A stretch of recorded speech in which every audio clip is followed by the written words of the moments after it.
Subsidy छोड़ दो, महिलाओं ने छोड़ दी। कहा गरीबों को सब्सिडी देंगे, महिलाएं पसीज गई। हम सब ने सब्सिडी छोड़ दी। आज हर्ष क्या हुआ? आज आपने 1600 रुपए का एक झुंझुना पकड़ाकर 7 करोड़ लगभग लोगों को आपने चूल्हा और गैस दिया। आपको मालूम था कि गरीब आपके झांसे में फंसेगा। एक चुनाव, 2 चुनाव आपने उज्ज्वला योजना से निकाल लिए। उसके बाद क्या हुआ? क्या वो 1600 रुपए, वो सब्सिडी जिस रेवड़ी की बात आज मोदी साहब कर रहे हैं, प्रधानमंत्री साहब कर रहे हैं, क्या वो रेवड़ी नहीं थी? लेकिन वो रेवड़ी में फर्क इतना था, गरीबों के लिए नहीं थी। मैं 2013 का प्रधानमंत्री जी का भाषण याद कर रही थी, जिन पे उन्होंने कहा था कि मनमोहन सिंह जी महंगाई का मां नहीं बोलते हैं। प्लीज मनमोहन सिंह जी आए और महंगाई के बारे में बताएं कि कब कम होगी। उन्होंने कहा मरो तो मरो, आपका नसीब। ये प्रधानमंत्री मोदी जी के शब्द थे मनमोहन सिंह जी के लिए। उन्होंने कहा था कि आप गरीबों के लिए कह रहे हैं मरो तो मरो, आपका नसीब। मुझे फिर याद आ रहा है कोविड का वक्त, जब करोड़ों लोग सड़कों में चल रहे थे, हजार किलोमीटर चल के जा रहे थे, तो मुझे लगता है मोदी साहब यही कह रहे थे मरो तो मरो, आपका नसीब। क्योंकि उस वक्त गरीब को पैसा देना था, तो आपने क्या बोला? सारे गरीब घर से बाहर निकलो और थालियां बजाने का काम करो। थाली बजाने से आपके पेट में भोजन मिल जाएगा। फिर हमारी माननीय मंत्री स्मृति ईरानी जी ने कहा कि जब भूखा बच्चा चीख चीख कर भूख से व्याकुल हो रहा होता है तो सरकार क्यों नहीं सुनती है? जब किसान आत्महत्या कर रहा होता है तो आपके कान में आप रुई डाल के सो जाते हो। आई विश कि स्मृति जी आइए और हम लोगों के साथ, अगर आप चीख चीख के उस बच्चे की पुकार और दर्द को समझ रही थी तो आइए ना। आज गैस सिलेंडर 10,054 रुपए हो गया है। आज आप हमारे साथ चीख चीख कर गरीबों की बात करिए, अपने घर की रंजिश मत निकालिए प्लीज। आप मंत्री हैं। श्रीमती रंजित रंजन, आपको 7 मिनट टाइम है। Please sir. धन्यवाद सभापति जी। मैं आपके सामने पहली बार बोल रही हूँ। प्लीज 2-3 मिनट में आपसे रिक्वेस्ट करूंगी। प्लीज माँ, प्लीज आप बीच में बोल देते हैं, मेरा सारा रैपो खत्म हो जाता। धन्यवाद सभापति जी।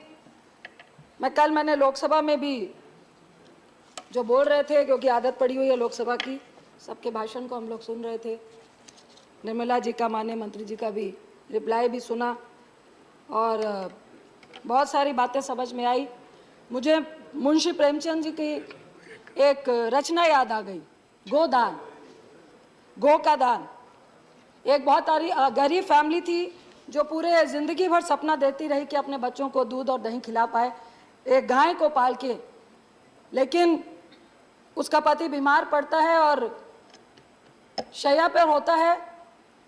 5 मिनट बाद उसकी डेथ होने वाली होती है और पंडित जी आते हैं और कहते हैं कि गोदान कर दीजिए तो आपका पति स्वर्ग सिधार जाएगा।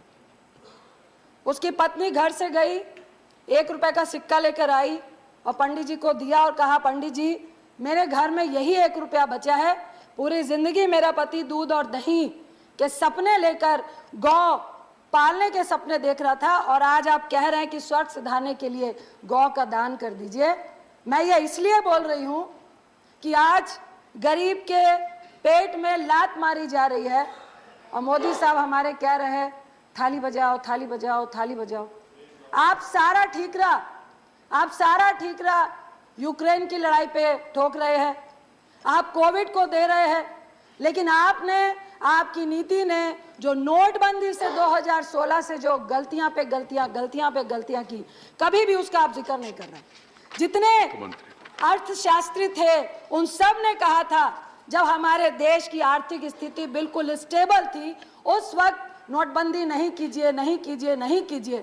आपके स्वर्गीय, मैं उनका नाम नहीं लूंगी, उन्होंने भी कहा था कि नहीं करनी चाहिए नोटबंदी। उस दिन से आज तक हम अपने देश की आर्थिक स्थिति को संभाल नहीं पा रहे।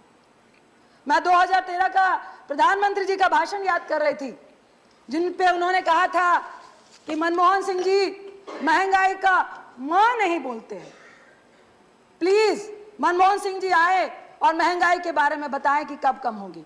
उन्होंने कहा मरो तो मरो, आप आपका नसीब, ये प्रधानमंत्री मोदी जी के शब्द थे मनमोहन सिंह जी के लिए। उन्होंने कहा था कि आप गरीबों के लिए कह रहे हैं, मरो तो मरो आपका नसीब।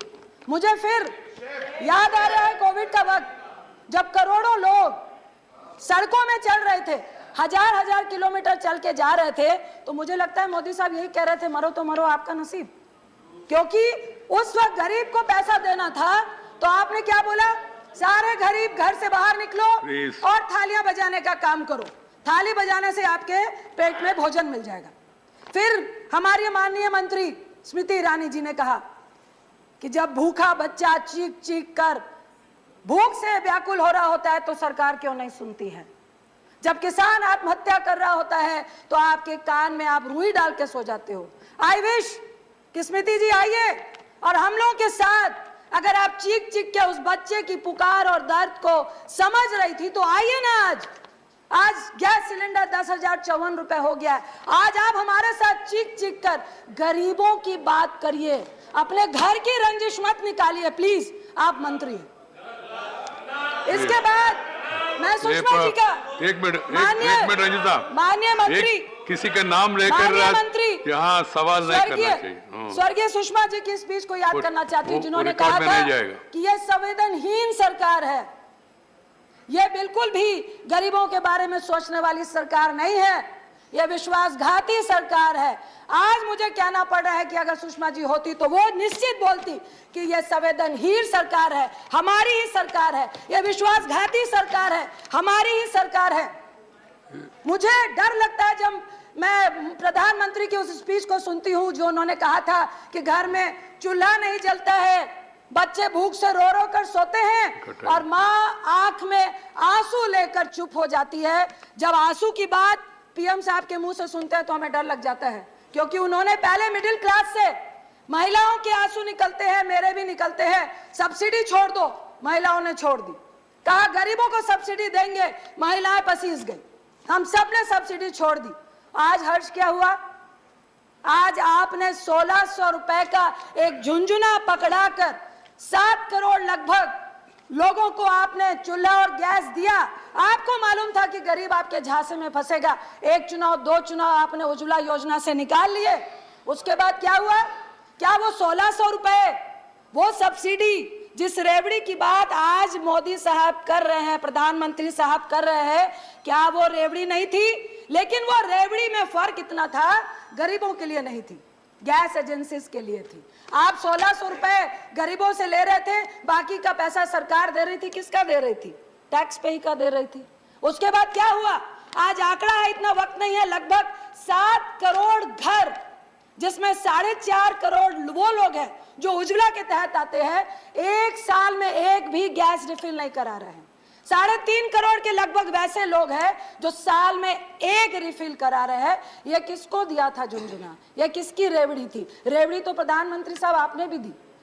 कल मैं सुन रही थी आपके लोकसभा में भाजपा के एक सांसद बोल रहे थे कि भाई उस वक्त भी आपके टाइम पे 900 रुपए गैस सिलेंडर था, मानते हैं 900 रुपए था, लेकिन हम अपनी रेवड़ियां गरीबों में दे रहे थे, बिल्कुल 400 रुपए कम में गैस सिलेंडर दे रहे थे। हम गरीबों की मदद कर रहे थे, हम एनपीए की और करोड़पतियों की मदद नहीं कर रहे थे, हम उनके 3.5 लाख करोड़ रुपए माफ नहीं कर रहे थे, हम गरीबों को दे रहे थे। आप सिर्फ खाद्य सुरक्षा की बात कर रहे हैं। एक तरफ मोदी साहब कहते हैं कि रेवड़ी बांटना बहुत खतरनाक है। मैं प्रधानमंत्री साहब सभापति जी के माध्यम से बोलूंगी, उज्ज्वला की रेवड़ी हो, चाहे आपकी कोई भी गरीबों के लिए रेवड़ी हो, वो रेवड़ी में ना तिल था, ना चीनी थी, ना गुड़ था। ये तिल, चीनी, गुड़ सब कुछ कोई जो लेके गया वो कॉर्पोरेट थे। एक और रेवड़ी की याद दिलाना चाहती हूँ आपको, जियो। आप एक तरफ कह रहे हैं कि रेवड़ी नहीं खिलानी चाहिए, आपने क्या किया, पूरे देश को जियो का रेवड़ी खिलाई। पहले बोला मुफ्त में दे रहे हैं, मुफ्त में दे रहे हैं, मुफ्त में दे रहे हैं। जब आपको आदत डल गई, उसके बाद अब कितने में जियो का लोग प्रीपेड और पोस्टपेड भरवाते हैं। ये कौन सी रेवड़ी थी? ये रेवड़ी भी कॉर्पोरेट के लिए थी, गरीबों के लिए नहीं थी। दूसरी तरफ मैं आपको जरूर कहना चाहूंगी कि मेरी बात हो रही थी, एक छोटी सी फैक्ट्री चलाने वाला व्यक्ति है, उन्होंने सुबह बोला कि जीएसटी, निर्मला जी का कल मैं भाषण सुन रही थी कि उन्होंने बोला कि लगभग 1,45,00,000 करोड़ जीएसटी समथिंग, मेरे आंकड़े गलत हो सकते हैं, कि इस बार भी हमने जीएसटी से पाया। मैं मंत्री साहब से पूछना चाहूंगी, आप जीएसटी तो पा रहे हैं, जो लोग काम कर रहे हैं, फैक्ट्रियां चला रहे हैं, विद इन मंथ उनको ब्याज, बैंक का ब्याज भी देना पड़ता है, जीएसटी भी गवर्नमेंट को देना पड़ता है। 15 दिन के अंदर अगर वो नहीं देंगे तो आप पेनल्टी लगाते हैं, लेकिन उनका जीएसटी का इनपुट आपको कितने दिन में देना था? एक साल लगाकर आप उनका इनपुट नहीं देते हैं। क्या खरबों रुपए आप उनके इनपुट से बना के, क्या सरकार पूरे देश को उसी इनपुट से चला रही है क्या? तीसरी बात,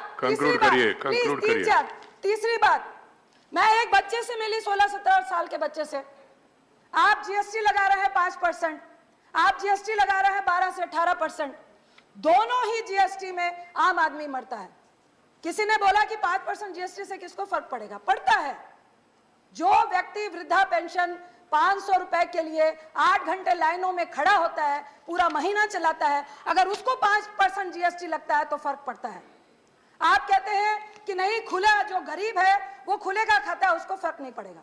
मैं आपसे पूछती हूं कि क्या आप चाहते हैं जिंदगी भर वो गरीब ठेले में मक्खी लगता हुआ खाना ही खाता रहे? क्या उसका हक नहीं है कि वो पैकिंग खाने को खाए? क्या उसका नहीं हक है कि वो स्वस्थ खाना खाए? प्लीज सर, 2-3 मिनट, स्वस्थ खाना खाए। दूसरी तरफ आप ये बताइए, टेट्रा पैक में जो 10 से 12 रुपए की लस्सी, छाछ, दूध, दही, हम सब बच्चे स्कूल से आते हैं तो जाके किसी भी एमडीएमसी के, एमडीसी के उससे छाछ लेते हैं, तो क्या उसमें आप 12 से 18% जो लगा रहे हैं वो क्या गरीब अमीर खाता है? या किसी करोड़पति का बच्चा वो टेट्रा वाली लस्सी पीता है जिसके लिए आप कह रहे हैं कि 12 से 18 करनी है? मुझे एक बच्चा बोल रहा था कि मैडम आप लोग सदन में बोलते क्यों नहीं हैं? रंजिता जी, आपने ज्यादा समय दिया, thank you sir. Please sir, thank you, धन्यवाद। Sir please 1 minute sir, please sir 2 minute. Doctor Fauzia Khan, please 2 minute. Doctor Fauzia Khan, please 2 minute, 2 minute extra दिया मैंने आपको। आपने आप पॉलिटिकल सवाल उसमें बोल गए तो मैं क्या करूं? सर कंक्लूड, सर कंक्लूड करो, प्लीज सर कंक्लूड करिए। उसने बोला कि आप बताते क्यों नहीं है? स्कूटी से जाए तो तेल महंगा, एक टेट्रा का 10 रुपए का जूस पिए तो वो महंगा, स्कूल में जाए तो पेंसिल, रबर, इरेजर, कटर महंगा, तो आदमी जाए तो कहां जाए? एक तरफ आप कोविड में 23 करोड़ को गरीबी रेखा में लेके आ गए, 98% लोग की सारी आमदनी घट गई।